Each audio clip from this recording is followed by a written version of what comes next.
ਦੋਸਤੋ ਅੱਜ ਦੀ ਵੀਡੀਓ ਵਿੱਚ ਆਪਾਂ 3D ਐਨੀਮੇਸ਼ਨ ਰਾਹੀਂ ਸਮਝਾਂਗੇ ਕਿ ਓਡੀਸ਼ਾ ਦਾ ਟ੍ਰੇਨ ਹਾਦਸੇ ਦਾ ਅਸਲ ਕਾਰਨ ਕੀ ਸੀ। ਗੱਲ 2 ਜੂਨ 2023 ਦੀ ਆ ਸ਼ਾਮ ਦੇ 6:55 ਤੇ ਓਡੀਸ਼ਾ ਵਿੱਚ ਇੱਕ ਪੈਸੇਂਜਰ ਟ੍ਰੇਨ ਕੋਰੋਮੰਡਲ ਐਕਸਪ੍ਰੈਸ ਇਸ ਮੇਨ ਲਾਈਨ ਉੱਪਰ ਆ ਰਹੀ ਸੀ। ਇसी ਸਮੇਂ ਸਾਈਡ ਵਾਲੀ ਮੇਨ ਲਾਈਨ ਉੱਤੇ ਯਸ਼ਵੰਤਪੁਰ ਹਾਵੜਾ ਐਕਸਪ੍ਰੈਸ ਸਾਹਮਣੇ ਤੋਂ ਆ ਰਹੀ ਸੀ। ਦੋਨੋਂ ਟ੍ਰੇਨਜ਼ ਘੱਟੋ-ਘੱਟ 128 ਕਿਲੋਮੀਟਰ ਪ੍ਰਤੀ ਘੰਟੇ ਦੀ ਰਫ਼ਤਾਰ ਨਾਲ ਆ ਰਹੀਆਂ ਸਨ। ਦੋਨੋਂ ਟ੍ਰੇਨਸ ਵਿੱਚ ਸਭ ਕੁਝ ਨਾਰਮਲ ਸੀ। ਲੋਕੋ ਪਾਇਲਟ ਟ੍ਰੇਨ ਚਲਾ ਰਹੇ ਸੀ ਤੇ ਯਾਤਰੀ ਆਪਣੀ यात्रा ਦਾ ਆਨੰਦ ਲਈ ਰਹੇ ਸੀ। ਇੱਥੇ ਦੋ ਲੂਪ ਵੀ ਸਨ, ਉਹਨਾਂ ਦੋਨਾਂ ਉੱਤੇ ਮਾਲ ਗੱਡੀਆਂ ਖੜੀਆਂ ਸਨ। ਕੋਰੋਮੰਡਲ ਐਕਸਪ੍ਰੈਸ ਦੇ ਲੋਕੋ ਪਾਇਲਟ ਨੂੰ ਸਿਗਨਲ ਗ੍ਰੀਨ ਮਿਲਿਆ ਤੇ ਉਹ ਟ੍ਰੇਨ ਨੂੰ ਫੁੱਲ ਸਪੀਡ ਨਾਲ ਲਿਜਾ ਰਿਹਾ ਸੀ, ਪਰ ਉਸ ਜਗ੍ਹਾ ਜਿੱਥੇ ਟ੍ਰੇਨ ਆਪਣੀ ਲਾਈਨ ਜਾਂ ਪਟੜੀ ਬਦਲਦੀ ਆ, ਜਿਸ ਨੂੰ ਰੇਲਵੇ ਭਾਸ਼ਾ ਵਿੱਚ ਪੁਆਇੰਟ ਵੀ ਕਿਹਾ ਜਾਂਦਾ, ਇਸ ਜਗ੍ਹਾ ਉੱਤੇ ਕੁਝ ਅਜਿਹਾ ਹੋਇਆ ਕਿ ਕੋਰੋਮੰਡਲ ਐਕਸਪ੍ਰੈਸ ਆਪਣੀ ਪਟੜੀ ਤੋਂ ਉਤਰ ਗਈ, ਮਤਲਬ ਮਾਲ ਗੱਡੀ ਨਾਲ ਟਕਰਾ ਗਈ। ਕੁਝ ਟ੍ਰੇਨ ਦੇ ਡਿੱਬੇ ਦੂਜੀ ਮੇਨ ਲਾਈਨ ਉੱਪਰ ਡਿੱਗ ਪਏ, ਜਿਸ ਨਾਲ ਉਸ ਲਾਈਨ ਉੱਪਰ ਆ ਰਹੀ ਯਸ਼ਵੰਤਪੁਰ ਹਾਵੜਾ ਐਕਸਪ੍ਰੈਸ ਉਹਨਾਂ ਡੱਬਿਆਂ ਨਾਲ ਟਕਰਾ ਗਈ ਤੇ ਉਹ ਟ੍ਰੇਨ ਵੀ ਇਸ ਹਾਦਸੇ ਦਾ ਸ਼ਿਕਾਰ ਹੋ ਗਈ। ਰੇਲਵੇ ਮੰਤਰੀ ਨੇ ਇਸ ਇਲੈਕਟ੍ਰॉनिक ਪੁਆਇੰਟ सिस्टम ਨੂੰ ਇਸ ਹਾਦਸੇ ਦਾ ਕਾਰਨ ਦੱਸਿਆ।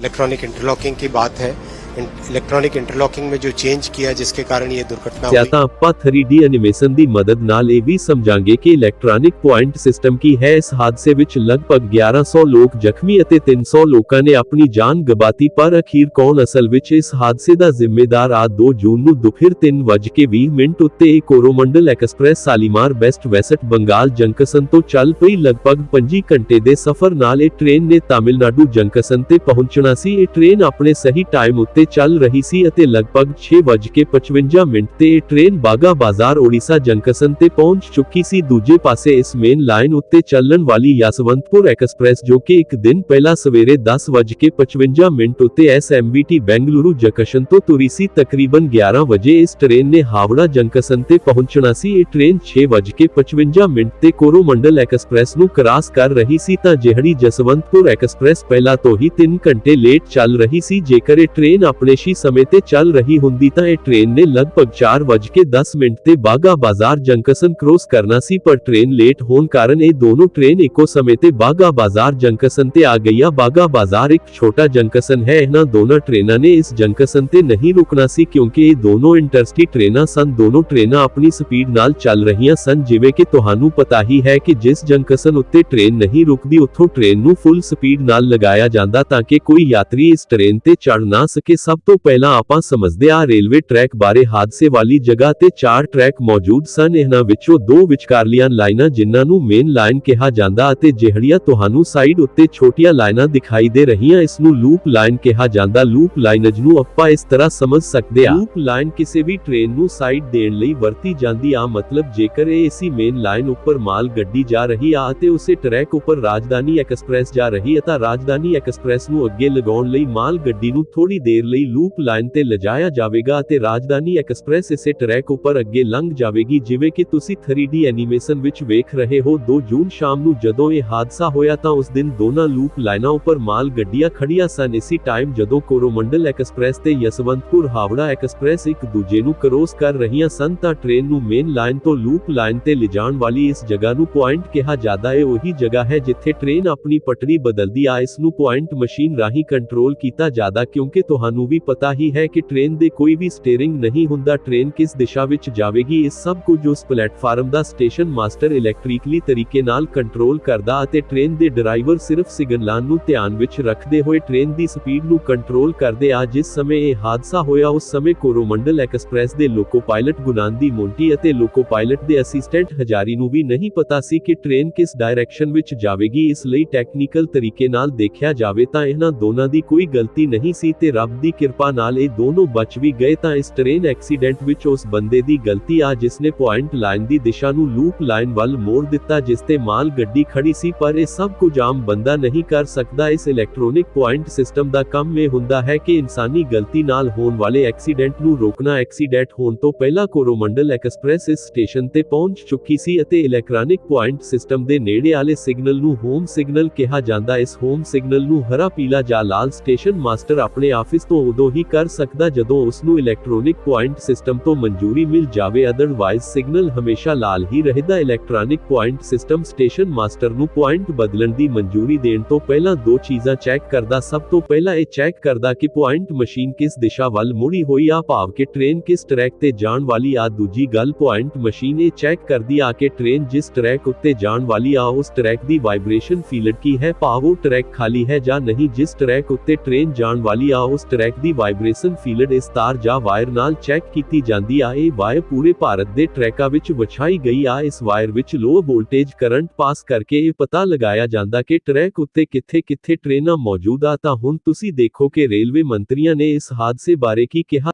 वहां से हम लोगों ने जो ड्राइवर था कोरोमंडल का, उससे बात की, उससे पर्सनली बात की। वो उस समय होश में था।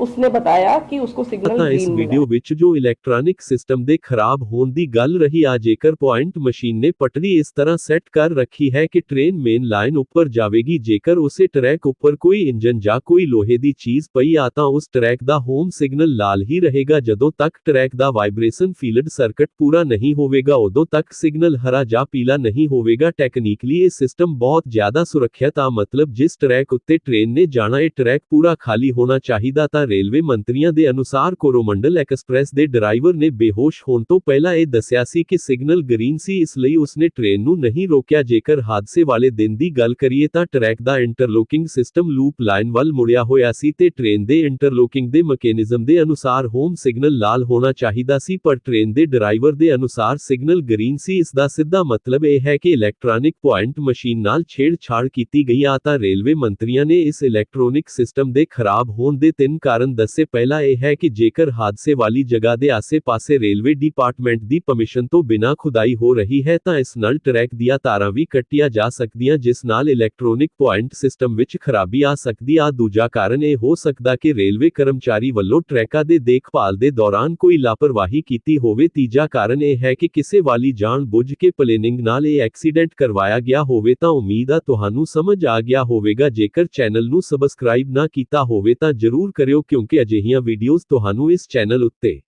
मिलदियां रहणगीआं। तां अज लई बस इन्ना ही, धन्नवाद।